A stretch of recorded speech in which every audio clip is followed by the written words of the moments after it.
Hey everybody, the Johnny Cage here, welcoming you to another edition of Friday Night Skype. Tonight I'm joined by my usual panel of video game players and YouTube members and whatever else they want to call themselves. We have the Generation 71. We haven't done introductions in a while, so I felt like doing introductions. Generation 71, Genray. Wow, that's good, everybody. Yay! Alta Guide. I'm here again, yeah! Antlion Alpha. Who says nothing? I don't even know if he's there. I think he's gone. He's not here. Oh, great. Here we go. Utorai. Yep. And B-Dude. B-Dude Games, Hello. shall we say. Just for, sake of channel. Just call him Princess. Is anyone else worried where Antlion is? Not really. Not really. What if he comes in He mid-conversation and probably doesn't know will what come was in going on? mid-conversation.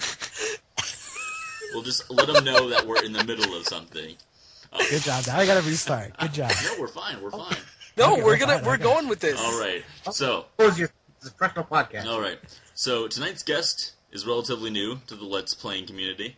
His first video was uploaded on May 11th of this year and was a speedrun of the first level of Donkey Kong Country.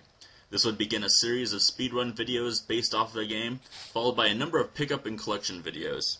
Currently, he's working on Let's Plays of both Torchlight 2 and Super Mario World 2 Yoshi's Island Challenge, popularized by Turnip Bro Radish. FNS is proud to have with us as tonight's guest, Tretrofreak. Woo! Hey everyone. Well, before we get to some of the more standard questions that we ask everyone, as I'm sure people are already like, what kind of accent is that? And on occasion, we've been able to talk to people like Mr. Distinctly Average from England. A couple weeks ago, we had the most lucky one from Serbia, not Siberia, as I kept on saying it. And so, You sure about that? I'm not sure about anything really. But the first question would be what kind of crazy exotic country are you from? This place called New Zealand. That's obviously not, in a way, part of Australia, as people say it is. Fair enough. Fair. It's Australia's little getaway island, basically. It's over there. By the way, do a lot of people vacation there from Australia? Yeah, because it's really cheap, obviously, because I think the distance is like maybe 400 kilometres between New Zealand and Australia, so it's not a hell of a lot of difference. So. Also, they get away from all those deadly animals. True. Yeah. Giant man-eating Like the platypus. spiders. And platypus. Like the dingoes. You know they have poison barbs on them? Do they? Like, I'm not even kidding about that. Platypuses have poison barbs on... Platypi? Platypi, I believe sounds like a good plural. I have this inner conspiracy that in New Zealand, there's just like... Nobody knows what's going on in New Zealand, so they're like planning to take over the world. That's just my inner conspiracy, though. No, New Zealand's like the... If you ever watched the program Lost, New Zealand is the Lost Island. One hell of a place to visit. You just want to get I lost wish there. I was in New Zealand because of how close it is to Japan. Just gonna throw my 2 cents in on the geography. Why wouldn't you just go to Japan? You wasted your wish. All right. Sounds like the rambling's done. Alright. Let's see. Well, my follow-up question to that was going to be, what's the gaming community like in that part of the world? Because we heard, especially from the most lucky one, about how there's like basically no gaming community where he is. In England, obviously, it's a bit more popular. What would you say it's like over there? Is it easy to find video game stores and like get online and hang out with people from the same country or something like that? It's not so easy to find people online, but if you've like got obviously friends through like high school and stuff like that you've known all your life sort of thing, it's not so bad because it's like the people, if you're around my age obviously, is they don't really grow up out of the video game sort of respect sort of thing. I mean, you're always going to be a kid the rest of your life in New Zealand. I mean, there's nothing else to do. So, who wants to go to the real world anyway? It sucks out there. It's terrible. Fuck the real world. Anyway, as to say about gaming stores, I think we have like an online store and one general massive gaming store. Like the real sort of real life gaming store, as I would say it, because it's not a virtual gaming store, is basically your equivalent of GameStop. It's called EB Games, and it's just basically where you bring in old games and trade them in for new games, basically. We used to have, or you guys, can buy. We used to have EB games. New business idea. EB We open Games up a is still game in shop Canada. in New Zealand. Yes, that's kind We of open up the Johnny Cage Mansion games store. Or if you're from Germany, it's New Zealand. well, there you go. I remember someone from Germany trying to tell me how to say New Zealand. It was not fun. New Zealand. New Zealand. That's how I'll say it, New Zealand. Well, It's like, I happen to be from here, so you imagine I know. Nope, it is New Zealand. Yeah. Yeah. You've both been saying it Swedish, isn't it? yeah, it's a little bit of everything from Europe. German. Just to estimate the amount of syllables. Oh, there's Antlion. And, Get back. FNS is going on. Oh, okay. He just woke up. Told you he would just randomly walk in. Just, what's going on? It's alright. It's like when some guy on like the set of a TV show just walks in on the middle of them shooting, you know? It's all good. We just got it Yeah. right. We gave you one job. Stand over there. Oh. So, well, that's really cool though that you actually have video game stores like that where you can like go in and buy. Can you buy like old used games there still? Definitely not. Like, if you want anything, it's basically Xbox or PS2. This is the oldest console, basically. Yeah, it's pretty universal now, I think. 60 or Unless you go to like a second-hand sort of store, second-hand sort of pawn shop sort of store, but there's not many of them either because they all closed down because everyone is basically a modern gamer in New Zealand. Yeah. Which I'm basically not. Yeah, so it makes sense, you know, that's where the money's at, certainly, but it's a shame there aren't many. There aren't even a whole lot of retro stores, like, around my area. I live in Chicago, a very big city in America, and I was looking for retro stores around here, and I cannot find any of them, so it's tough, but, yeah. You know, mostly we do everything online anyway nowadays, so... Definitely, I mean, online's probably the way to go if you want to go retro in New Zealand. I mean, there's a ton of stuff online, but if you can fish through all the outrageous prices, for instance, I think a copy of NBA Jam for the Super Nintendo is on the online store for New Zealand at $170. What the hell, for NBA Jam? Dude, I'll just send you like a bunch of copies of NBA Jam I can get for like $2. Dude, I love NBA Jam, one of my favorite sports games of all time. Mostly because I'm not a sports guy, but that's a bit much for NBA Jam. Yeah. I've been also tempted just to sell my copy of NBA Jam because it's the rare edition. I don't know if you guys heard of the tournament edition. Oh, tournament edition? Yeah, I know the tournament edition. Yeah. Yeah, the tournament edition is basically a limited limited stockpile in a way. Because there was the original NBA Jam and then they brought out tournament edition, which was supposed to be this, I guess, collector's sort of edition of NBA Jam, basically. Well, from what I remember about it, it had a third player in it, because in NBA Jam, the original one, you only had 2 people to select from, and here you actually had a third player on the bench that you could bring in amongst some other stuff. Yes. So yeah. Wait, was this a competition card? No, it was a real game. No. It was. I'm surprised it goes for that much, but I haven't seen a price for it in a long time, so I couldn't really tell you. But I don't know.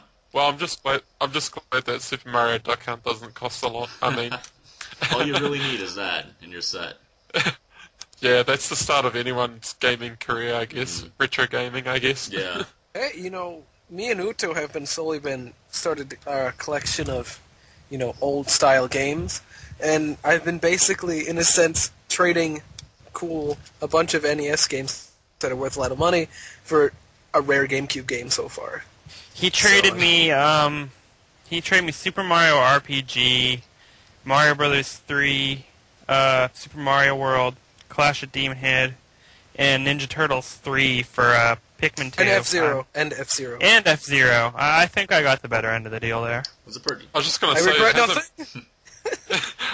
say, hasn't Pikmin 2 gone down in price quite a bit? Yeah, I'm glad I finally was able to pawn that off for... What do you mean it went down? It's still a really... It's like $10 on eBay. But they're not manufacturing anymore. What is happening? No. Maybe they found a secret case of them, like with all those virtual boys or something. All of a sudden, it's Virtual Boy. Well, I was also going to ask you because all the games there are PAL territory games, as they are in England and the whole UK, Europe area. So I was going to ask if there are any bans on any games. Like, are there any games that have not been released there for content for one reason or another? Because I remember reading about Australia banning like GTA 3 when that first came out. So I was just interested if you ever... That was actually banned in New Zealand for like pre-release, and then they decided that they weren't going to be like Australian, and then they actually released it. Like, we're our own country, damn it. That's what we want. You can kill all the prostitutes you want, damn it. We're going to ban it. Australia's doing it? No, we're not doing it anymore. But Australia's banned it, and yet we're going to give it away for free.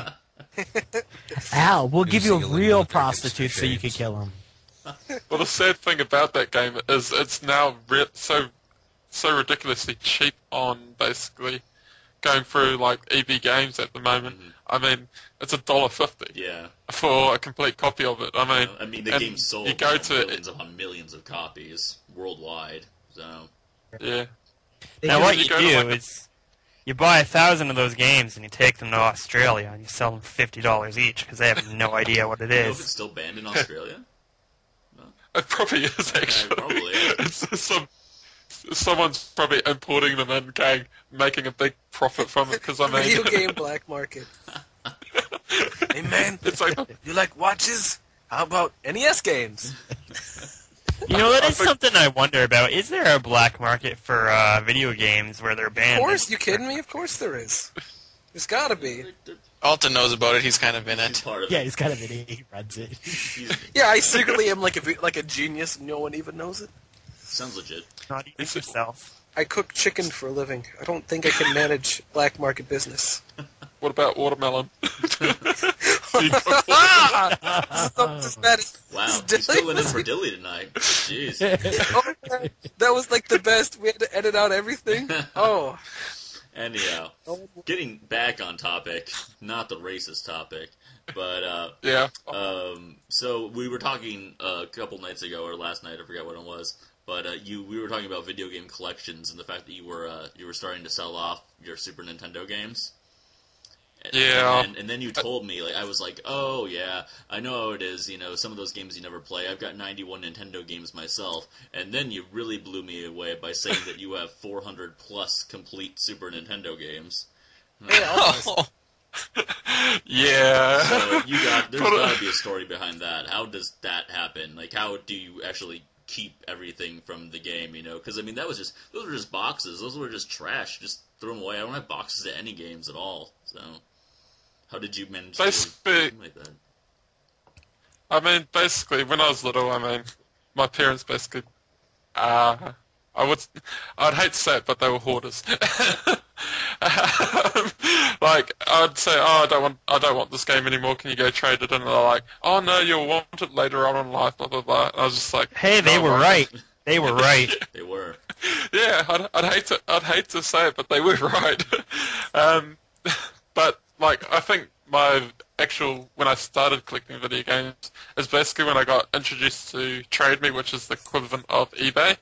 And I went on there, and obviously people were just selling their stuff to buy newer stuff, really.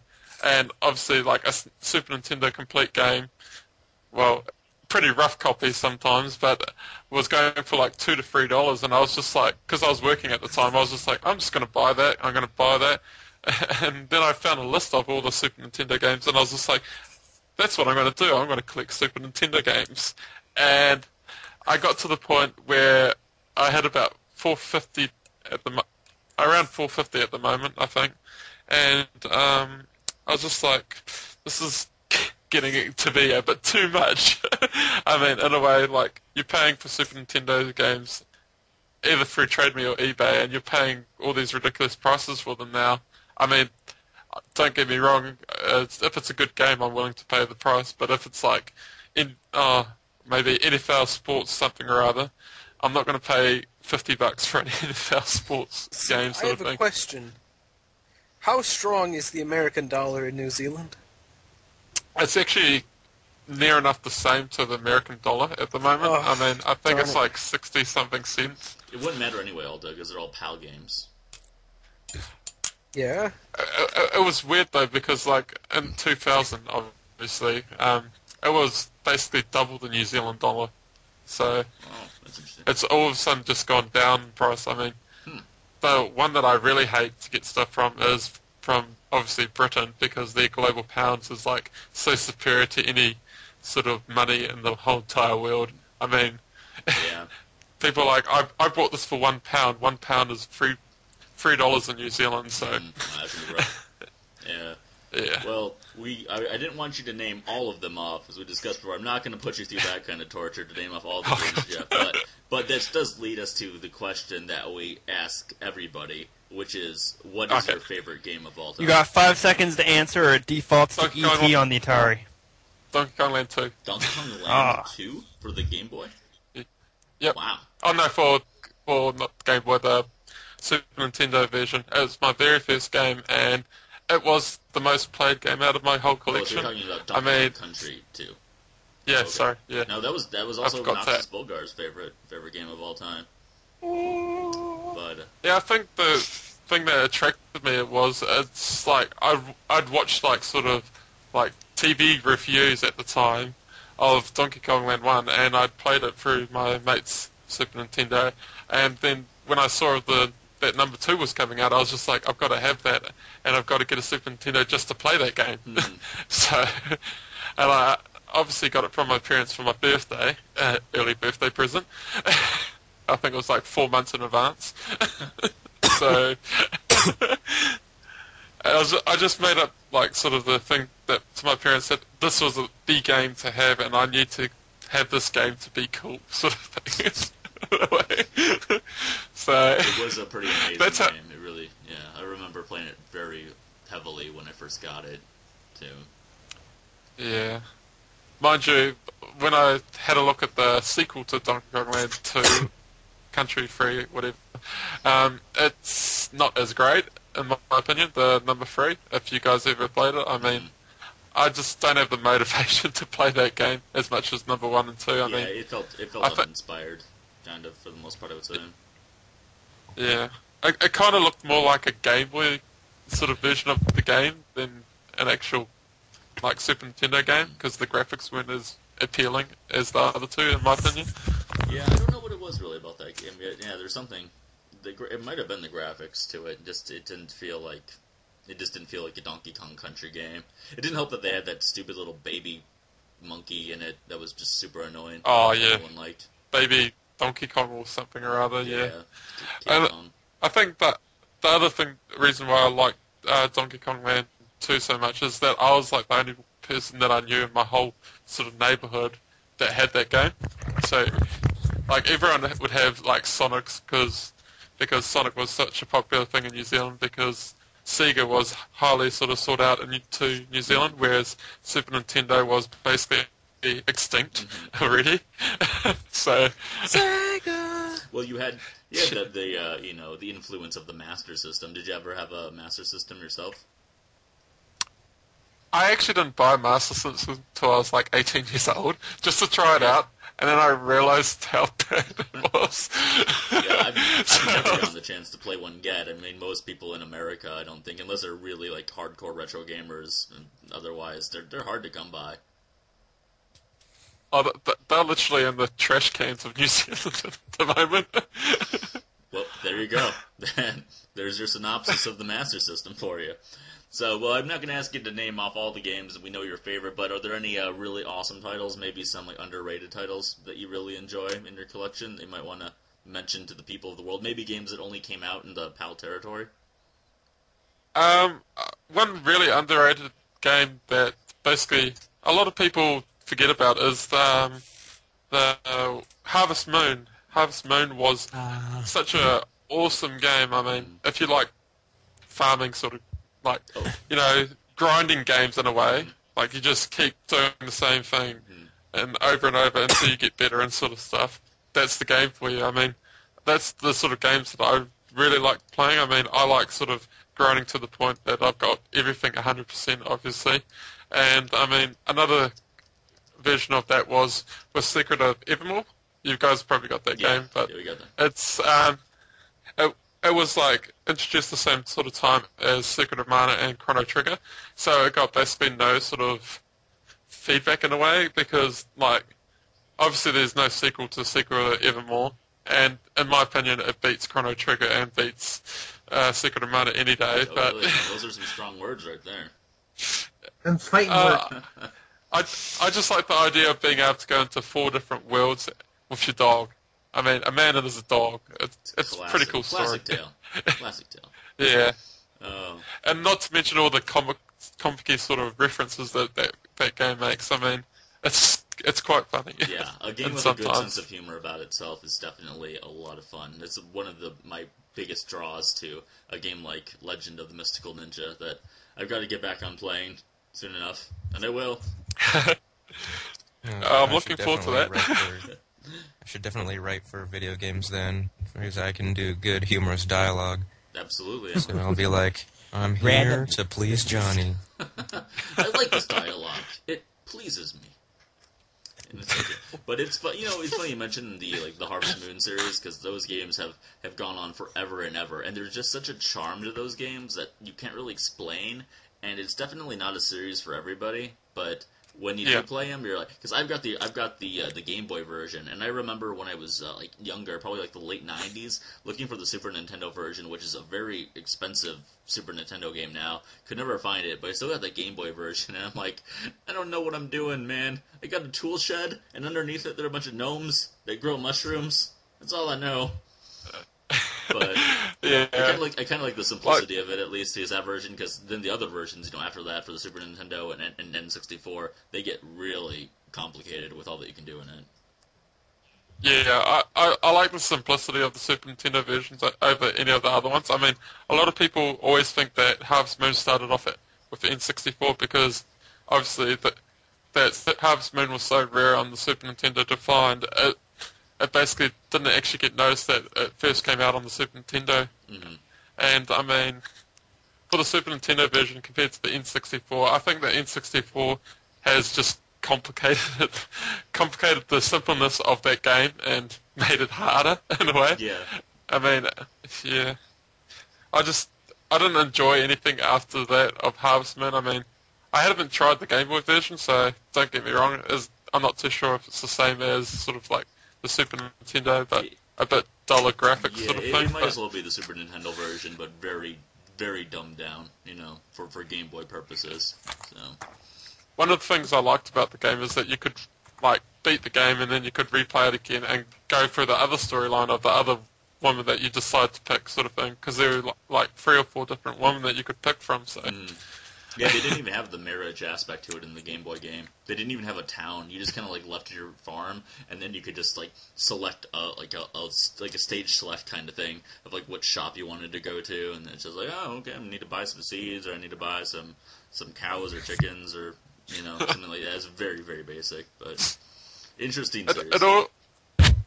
One thing that amazed me when I was a child is how games like that. It's not realistic in a way, but how you could buy a cow and it could fit into your pocket. True. A man's dream of having a cow in his pocket can come true. I remember seeing I had a kid's game where the character had a full inventory, or had a large inventory, and the character literally shoved a piece of plywood into its pocket. Nice. Gotta love carrying If you think about it like that way, I mean, it's just it's funny how unrealistic games are in a way, but it's what makes them so cool, I guess. Because you wouldn't go sticking a big piece of plywood in your back of your sort of trouser jeans. All the guns that any main character from the Grand Theft Auto series would carry around with them at one time. That's a lot of guns you got on you. Is that a piece of plywood, or are you happy to see me? No, that's my shotgun, actually. Or Zelda, Link just pulls out a 1-ton mace that he can't even hold. He's stumbling around with it, and then when he puts it away, I can walk fine now that it's not visible. Heaven is not in my hands, in my magical bag of shrinking. Yeah. It just makes you wonder where they put these things. That's true. That's true. I always figure it's anal. Thanks, dude. Thanks for that. Yeah, that's what I mean. Like, would you like to add anything to the conversation? I think it's anal. Yes. Sounds right. Thank you, BD, for that one. I try. So, let's shift gears away from that. And so currently you're playing Torchlight 2 and Super Mario World 2 Yoshi's Island, the challenge that has become super popular that Tournaments Pro Radish started. What really got you into wanting to do Let's Plays? Because I know you're relatively new to it. Was there a certain inspiration for you? Yeah, but this is going to make you sound really cocky, but it was actually you, Johnny. Oh. It really was. Oh, feed the ego. Yes, my ego. See, I set you up for that because I knew you were going to say me. No, I didn't really, but... Because I think the first thing, because I got introduced to your channel with the Plants vs. Zombies. Yeah. And I really enjoyed that series, so I basically watched the whole lot of season that you did on Plants vs. Zombies, and I was quite disappointed when you finished the game. I was just like, when's Plants vs. Zombies 2 coming out? That's something like that. Still a question I have. That game is so popular, I can't believe they don't have a sequel to it out already. Who is it? PopCap Games that make 3 bajillion versions of Bejeweled and stuff like that. They haven't made a sequel to Plants vs. Zombies. Kind of, I don't know. I can't figure that one out. Neither can I. I mean, popular games like Bejeweled, obviously, they're going to make all these new things, and all it is just different sort of scenarios in a way.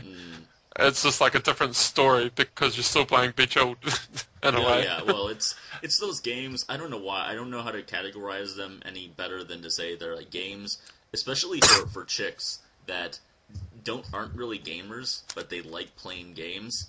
Seriously, I've seen girls play Bejeweled and those crazy games where all you do is wait on tables or you make cakes and give them to customers. It's my mom plays Bejeweled. That reminds me of Facebook games. Yeah, the Facebook games too. That's a crazy Facebook games are ridiculously popular. I don't know. I could never get into something like that really, but that's why they're girls. Oops. Anyhow, it's either girls or little kids that play them. So and the little kids that play them are the ones that max out their daddy's credit card. Yeah, that's true, man. They will get you on that stuff, man. It's you can play the game for free, but if you really want to play the game, it's gonna cost you. It's gonna cost you. Remember that kid that spent a couple $100 on RuneScape? No, I actually read a story about a kid that spent $5,000 on his dad's credit card on some game about fish in an aquarium. Oh yeah, that's the Facebook game. Fish. I don't know. No, it's a phone game or something. Really? $5,000? How do you even have $5,000 worth of content? Well, I mean, we've talked about the $100 wedding ring in TF2 before. That's something that you don't even notice on the character, but people buy it. Oh, people notice. Trust me on that. Well, probably. People buy any type of fish in the world. I remember there was something big in the news about stuff like that. Is this one of the big corporations, because they're so big, they're like, oh, let's make a limited sort of edition item in the game, and let's charge $5,000 basically for that item. And it was just some little satchel thing. Yeah, well, those items that you only get through certain purchases of games. I forgot what I was looking at today. I was looking at... I want to say it was a pre-release for some new game coming out, and this always goes back to TF2 because they said if you get it, there were 2 free hats that you would get with it, or something along those lines. They get me every time with that shit, I swear. It's like a drug, man. It'll get ya. But all right, well, let's talk about the games that you're playing right now because I didn't know anything about the Torchlight series until you were kind enough to send me the first game that you got for free when you got number 2. So would you like to talk about that game? Just tell people what it's all about because I haven't played the first one yet because I've been sadly addicted to Borderlands, like a very sickly person. but what it looks like it's a great mix of Diablo, especially Diablo 2 because Diablo 3 unfortunately sucked. Yeah, but it looks like that. It's just like talk about Diablo 3. Yeah, we don't talk about it. But it looked like the setup to Diablo 2, and then the textures looked a lot like they were almost WoW inspired. Yeah. Is that pretty much the basis of the game? The big basis of the game is that the creators from Diablo 2 basically are the creators of this Torchlight series. Okay. I mean, That they makes sense. basically created, like, Torchlight 1 and 2, and based on the same storyline of Diablo 2 in a way, because it looks completely the same, and I don't know if you've heard the music of the Tristan theme that runs through Diablo 2. Yeah. It's a constant theme in Torchlight Oh, 2. really? Okay. Like, you run into, like, sort of, like, the bushy sort of area that you fight a whole heap of mods, and then you go into a dungeon sort of thing. The bushy sort of area has that Tristan theme running through it in every sort of area, basically.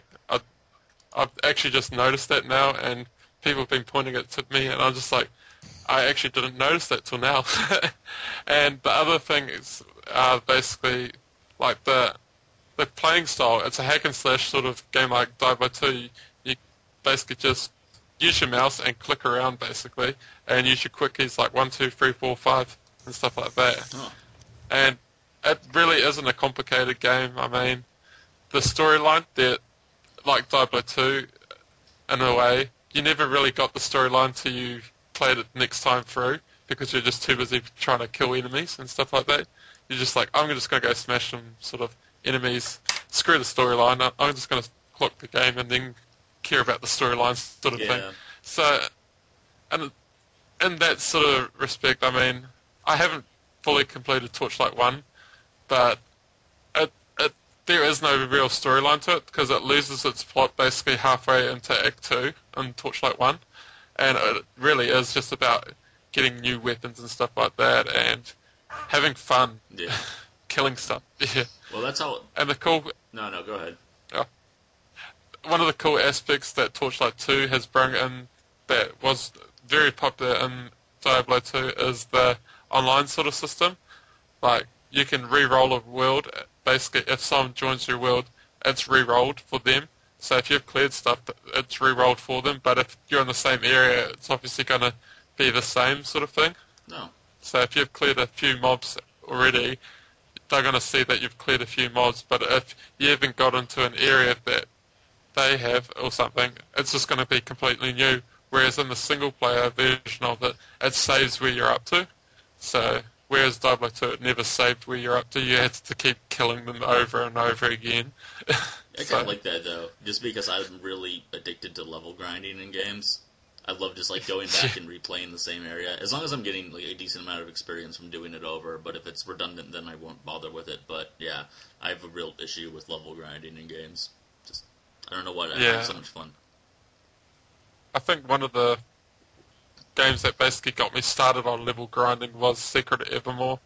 I mean, I was so determined to get everything to the max level, but then I realised that some spells, you obviously get limited amounts, so you can't get to the max level, so I spent all those mats and then I could never use that spell ever again. Oh.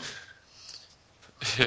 Well, we moved from Torchlight 2 to something that everyone... Sorry. Everyone... No, I'm just forcing us to switch topic now, apparently. So, we switched from that to... Cause I feel like we've talked about it enough. So we switched to that to Super Mario World 2 Yoshi's Island. The challenge that has been started by Turnips Pro Radish, a guy that we know pretty well. We've got to have him on the show sometime. And I've got to say that this is one of the most... I don't even know how to explain it, because whenever you see something like this, like someone says, hey, it's a challenge, play with me, it's so rare that you see this kind of people showing up to do it. But, I mean, there must be at least like 10 people doing this challenge. So, what really interested you in wanting to attempt it yourself? I think the fact that it's one of those games that you've played when you're, like, little with mates. I mean, me and my mate used to play that on his Super Nintendo, like, every weekend. We've clocked it already, but we'd always sort of go for that 100% completion sort of thing. And, I mean, that really got me started. I mean, I just felt like it was one of those games, like, I wanted to play because I played it before and I enjoyed it. Whereas it's not one of those games that I'm just going to go flying in blind and absolutely hate it halfway through and then have to keep going. Sort of thing. Yeah, well, it's a very enjoyable game, and I might have wanted to participate in it if I was as good as a lot of the people playing it are.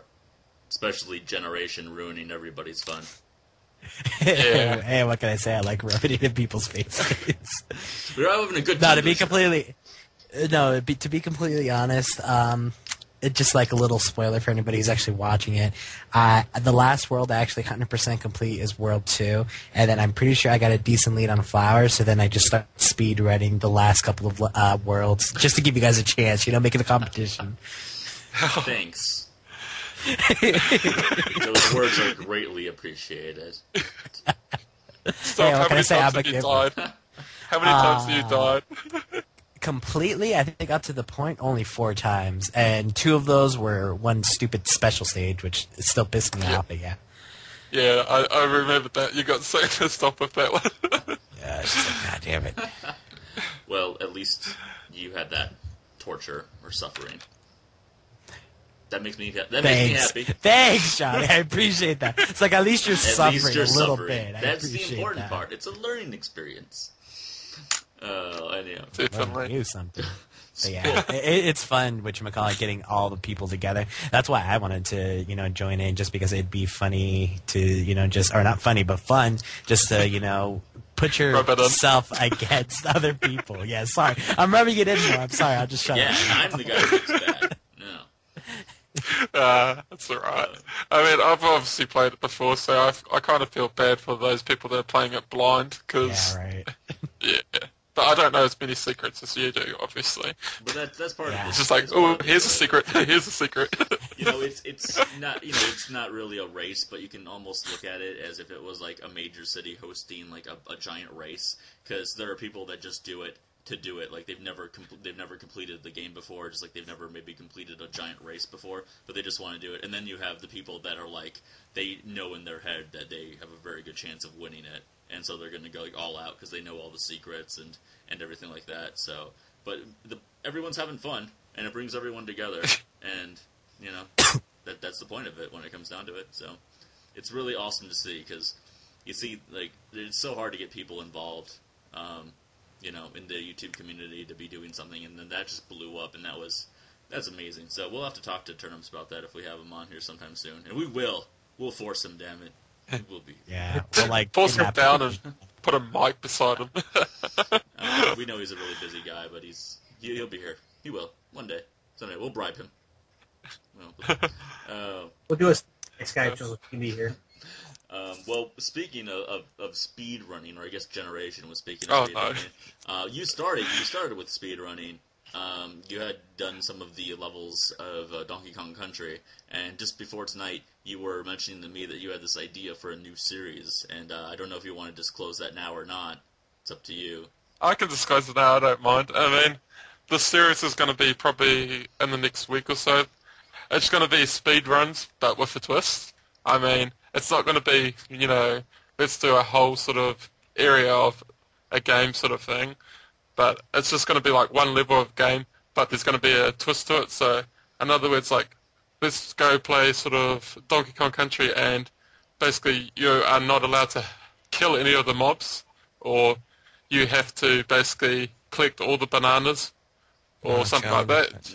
I like challenge runs. That's pretty cool. Yeah, challenge sort of ones. But I had another idea with it, is that I think it was with the Super Mario games with the Koopas, is how many Koopa shells can you spit at, like those clouds sort of thing.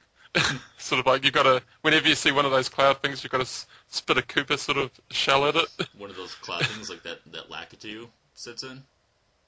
Yeah. Okay. Oh, no, the actual sort of question mark clouds. So if you see one, you can't get it unless you've got a Koopa shell in it. Mario World 2. Alright, I got you now. Yeah. So you can't actually get that cloud sort of question mark thing unless you get, like, a Koopa shell and chuck it in your mouth and try to aim it at it. So well, that does. That's the only way you're allowed to get it. That would be cool. Because obviously speedruns are just speedruns. Anyone can do a speedrun, but no one can do a challenge speedrun. That's not everyone does. I mean, that would make it a bit more interesting, especially for people that feel that they're really awesome at the game. It'd be a new twist. So are you planning on starting that up sometime soon then? Probably in the next week or so. I mean, I was thinking about doing it this weekend, but with like the Torchlight series and the Yoshi's Island series going on and on at the moment. I mean, I want to keep up with them just for this week and maybe pre-plan some of the Yoshi's Island one because I can, sort of thing. Oh. And then focus more on that for the next week, sort of thing, and see how it goes just for a whole week. I mean, I might even make it that if you are the winner of that week, so like you're obviously going to do video response of the level and you doing it, see who gets it done the fastest, sort of thing. And basically the winner gets to choose the next game to do, sort of thing. Okay, that's a nice incentive. Yeah. So in Johnny's case, it would probably be Mega Man, wouldn't it? Probably. I could probably think up some sort of crazy Mega Man challenge. I don't know. I'm not that great at Mega Man. I just say that I am. So I like to be all egocentric like that. But, I don't know. But I thought you were the Mega Man master Mega Man of the world. Master. No one can take that away from me. Self-proclaimed. Self-proclaimed Mega Man Master. Can't take that away Except from me. at one level in our challenge where you died. I died a lot in the challenge. My god, I died a whole ton. But Johnny, you died, like, in ratio, for every one death you had, I had, like, 5. I died to Top Man, like, 3 times. I got a game over. Top Man killed you, you know. I blame it on the dazzle and it's freaking. Although I loved it when he got to Gemini Man and leg. he just suddenly wasn't there. It's like, what do we count this as? Is this a death? Or, he's just literally not there? I didn't know what to do. Not to show up for work today. Don't know what to tell you. He's like, no, mid-fight, he's just like, oh, F this. He's like, I'm out of here. He's like, screw this guy died. He's like, oh, this is the guy that died in Top Man? I'm not wasting my time here. And then just left. This is pathetic. We gotta go. We gotta go.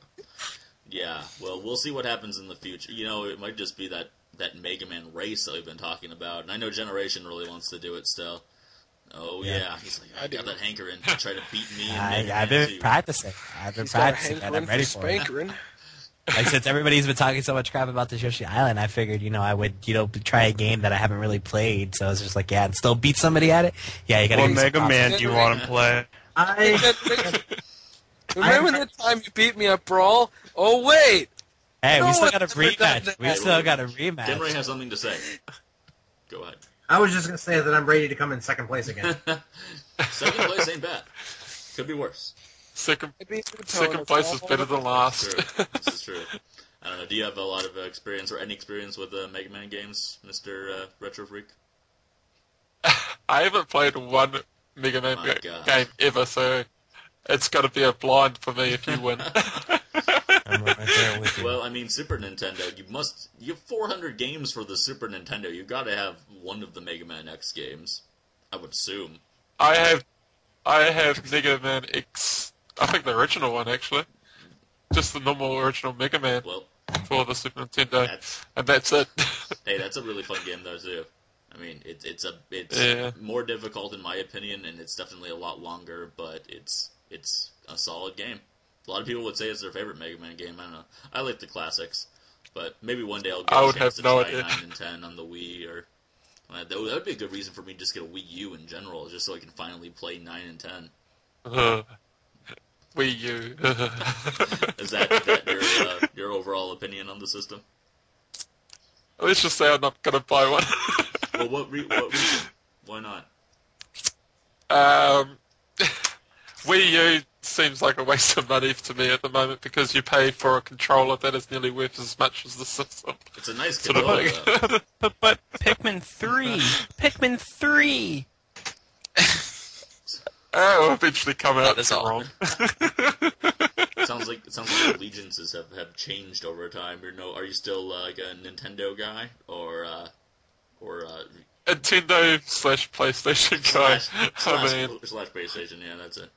There you go. Let's just say I've got a heap of PlayStation games that I hate more than basically my Super Nintendo collection. Gotcha. Yeah. So you're gonna hold on to your PS2 games, but you don't want to hold on to your Super Nintendo games? Jeez, someone's got your priorities out over there. Yeah, I mean, I think more the fact that the PS2 sort of games aren't worth basically anything at the moment, so it's not worth getting rid of it. Well, that's true. I mean, the most bought system of all time. A lot of games. I don't know how many games were in the PS2 library. Must have been like over 1,000, probably. I think it's nearly 10,000. Nearly 10,000? What? Seriously? Yep. It's called all those. I could see stupid. It's all those stupid sort of like Dora the Explorer meets. I don't know, the guy from the dog from Blue's Clues. Oh, that sounds like a pretty good mashup. I'm interested.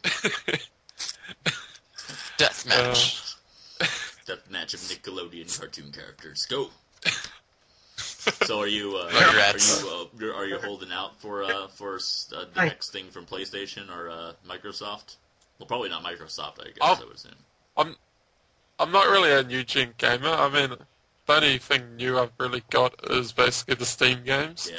Because I don't see the point of really getting new gen games, paying like $100 for a new gen game. It's not really something I'd really do unless it was so fantastically awesome. Well, Genrai apparently, is this for just the US or is this for like the whole world? Everything? There are apparently 2,016 games total. A little far off of the 10,000 mark, but you were close. I'll give you the benefit of the doubt. I just made up a number, so... Well, I figured as much, but that's it's crazy to see like how many games, have come out, like the progression of, so many games, although, I mean, like, the Nintendo had 700 games, and it's just climbed ever since, yeah. The problem is that they just gotta start putting out more quality games, because... anyone can put out a piece of crap game, and we've been seeing a lot of that. I mean, sales have been down across the board, But I can remember one of the games that I was like really sort of like looking forward to. I think it was, I don't know if you guys have like played sort of the Rayman series, like you've played all them sort of. Yeah, like the Rayman multiplayer. I was really looking forward to playing that because obviously. Origins? I'm not too sure. It's called Rayman M on the PAL version, and it's a multiplayer game for Rayman, and all it is you just kill people with it, and it's fun to begin with, but then it's just like, yeah, this is boring. There's no story. We don't have like a story to go off of, sort of thing. We can't like say do sort of like 2-player quest sort of thing. It's just you battle each other and that's it. Yeah. There's a multiplayer Rayman, but it's a platformer that came out for the Wii called Rayman Origins. It's actually really fun. Yeah, I've seen gameplay of that one. And then for the Wii U, they're coming out with that 5-player version where someone uses the remote and like makes platforms and stuff for the other 4 people that are playing. I don't know. I'm holding out for the Wii U. I think it's gonna be pretty good. I don't know. Maybe it's just me, but it's not just you. I know it's not just me. I'm looking forward. No, it's just you. It really is just you. I knew it. Well, I mean, at least they're going towards the more mature side of things, and that's very important. So, at least I have that. I won't have to settle for Dora the Explorer meets Blue's Clues dogs. No. Hey, don't doubt the power of Blue's Clues, man. Blue I usually don't like playing games. Can you, okay, hold on. T rating. You guys ever, imagine, Stu just coming home? He had a hard day at work, teaching kids all about, the number and the letters of square, right? And he sees Blue, paw prints all over the carpet. He's like, what the fuck? Let's go to Steam Clean! Again with this bullshit! The original Steve get, fired for drug abuse or something like that, anyway? Yeah, he totally did. He was probably spent. Dude, this dog's real, man. I can see it now. I think the original guy's name was Joe. No, Steve was the first guy. Joe was the second guy. Yeah. And then you have Joe, and the whole show just spiraled downward into a cataclysm nuclear explosion. Being the opposite of the Mystery Science Theater effect. Yeah, Altaguide, our senior analyst on Nick Jr. TV shows. You know what? I didn't watch any Disney movies. I didn't really do much else. I had Nickelodeon shows. That's his official title now. Just now. Lil Bill. Did I remember? Oh. I remember when Disney Channel was I remember a little channel, man, when that was stuff that you had to pay for. We didn't get that luxury. Oh, yeah. I remember one episode, Little Bill, he was talking to his dad, and he's all hyped out about this video game, right? It relates to video game. You thought I was just going off on a tangent. And it's just like apparently really cool video game when you're being an astronaut. Dad's like, well, how much is it? $49.95. He just shouts it. It was really annoying like that. And he's like, that's a bit of money, don't you think? No, it's not. It's awesome. If you just look at it from my perspective here, Dad, just for a minute. Damn it. Yeah. So finally, I don't know what happens, but he gives in, buys it for his kid, and the kid's like so hyped up, and he plays the game, and he's like, this really sucks. And I think that's how like the episode ends. He's just like really sad. But you know what? It's like $49.95. That seems reasonable. That's what everyone charges now. The whole episode seems like it's aimed towards the video game industry. It's like, stop making shitty games. This is what Same crap day. You know what I mean? It's none of this Barney the Explorer or something like that. Can you find the letter that leads to Blue's death? Just an update on Steve. Spoilers, that was actually his real name. You were all wrong. He left the show because he just didn't want to do it anymore. He never wanted to be a children's television host. I like the drug story better. Can we? Yeah, I was just and change that tonight? I don't believe that fact. I think we're right. The drugstore makes it sound cool. I don't believe the uninteresting part. Him and the co-creator of Blue's Clues actually went on today to talk about how all that stuff, like him dying from a heroin overdose, were not true, like clearly as he showed up there. So yeah, I know it's funnier that he died, but he just kind of left because he got bored of it. Many of you assume I died of a heroin overdose. I think I saw like a rest in peace George Takei site. Oh, that's so sad. Dude, day. he's like my favorite guy on Facebook. I don't go on Facebook for any reason other than just to look at the stuff that he posts. It's always awesome. It's gold. Yeah. Every time. He dead? No, he's not dead. No, he's not. You guys remember when George Takei died like a year ago? He got better. He got better. It's Jesus, he comes back from the death. Can you imagine, like, Blue's Clues Steve? He's like, I undid all of the heroin and now I'm alive again. Turns out you can do that. There's a cure. M. Night Shyamalan Oh, God. on Steve. He would do. What he a would twist. do something like that, too. They should so totally put Charlie Sheen on Blue's Clues. Oh, man, I would watch that every day. Can you imagine? I'd love to find your clues, but blah, blah, blah. Perfect show for you. It's called Hold on. Someone write this down and we'll get in contact with Nickelodeon. Oh, my God. All right. It's time for the 10 questions. Alright. We need theme music for it. Seriously. So I don't know if you watched. You want me to put on no, some? Please don't. Just put on some boss Oh, music. boss music. That would actually be pretty cool. But Boss music? all right. Okay, wait. Someone get Super Mario RPG Fighting Against a Stronger Monster going. No, Walter, just no. Do-do-do-do-do-do. All right. I don't like that song as much as the regular enemy music. Delightful. Anyhow, moving right along. So I don't know if you saw last week's episode with NES Complex, but we started doing these 10 questions that I really enjoy from one of my favorite shows of all time called Inside the Actors Studio. At the end of every show, he asks these actors the same 10 questions that he got from a famous French television host who did pretty much the same thing. And they're meant to ask actors and directors, but they're pretty applicable to us. We're close enough. Because we're kind of entertainers, right? Kind of. Slightly. Maybe. Almost. A little bit. But anyhow, so these are the 10 questions. It's kind of like, an ink blot test where I'm just going to answer the question. Don't think about it too hard. It's more like just answer with the first thing that comes to mind. More or less. Alright. Quick shooter. Alright, so pressure's on is what I mean. Anyhow. Alright, question number 1. What is your favorite word? Quick. What is your least favorite word? Long. Log? Or long? Long. I like log better. Alright. Let's leave log because that's what we want. Okay, log it It is. was a little bit of both. Alright, question 3. What turns you on creatively, spiritually, or emotionally? Creatively, definitely. Creatively, definitely. Like, what turns you Yeah. Most of the time we just ask the question, what turns you on? But to stop you from saying something sexually perverse, I got to, say that. I had to think about the creative one just a little bit. It's not like 3 different questions in one. It's just like, what turns you on? Like, what gets you motivated, I guess, is another way of putting it.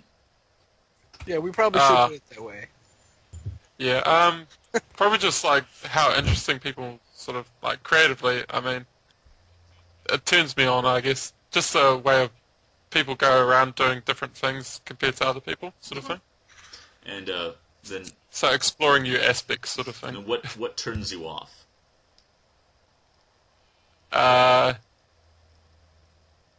Like, the sort of, like, the people that basically do something just because someone else has done it, and then try to take all the fame of that other person.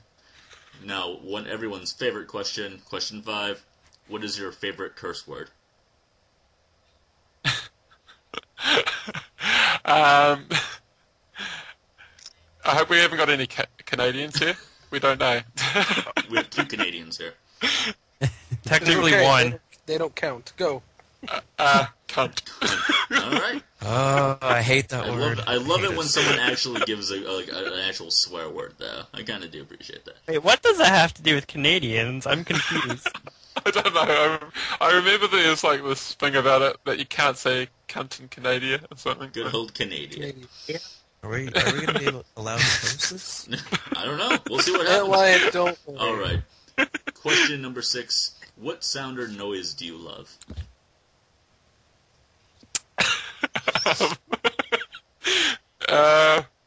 Probably the one I really like is like when the dog whistle sort of thing. I know you can't hear it, but I just like the fact that it's nothing. That's a pretty good answer, actually. Like the noise. I know there's noise. I just can't hear it. That's what all right. Question 7. What sound or noise do you hate? Hey there, guys. It's Ultra Guy. The sound that I hate the most is probably the baby Mario from Yoshi's Island at the moment. Yeah, that's up there, certainly. What profession other than your own would you like to attempt? Or I guess, like, what would your dream job be? Probably somewhere in advertising. I mean, like, I like sort of design sort of stuff, but I'd like to sort of mix that in with my graphic design skills, because obviously I'm a graphic design artist, so... Okay, I had no idea, but now you know. You could be a madman or something like that. That'd be cool. Anyhow. And graphic design, I mean, like, sort of see-through photos on Photoshop. Alright. Question 9. What profession would you not like to do? Telemarketing. Good one. We had a fun experience with telemarketing last night. Antlion. Oh, you missed it earlier. He had a great one earlier. He was here. Oh, that wasn't last night, though. Forget it. Oh. These are up to 10 questions, Alta. You don't ever interrupt to 10 questions. You learn from them. Yeah, God, Alta. Jesus Christ, Alta. Speaking of Jesus Christ. Jesus, man. Jesus, man. Should we start in a prayer here, Question Johnny? 10. If heaven exists, what would you like to hear God say when you arrive at the pearly gates? You shall not pass.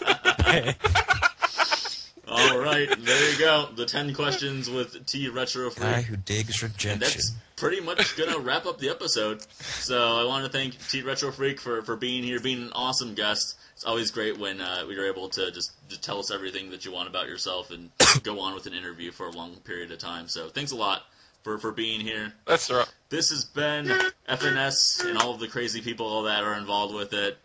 And we will talk to you guys next week. That was a crappy ending. Oh, well. Everybody gets to play the games! No. FNS! All right. Later on, everyone. Bye. But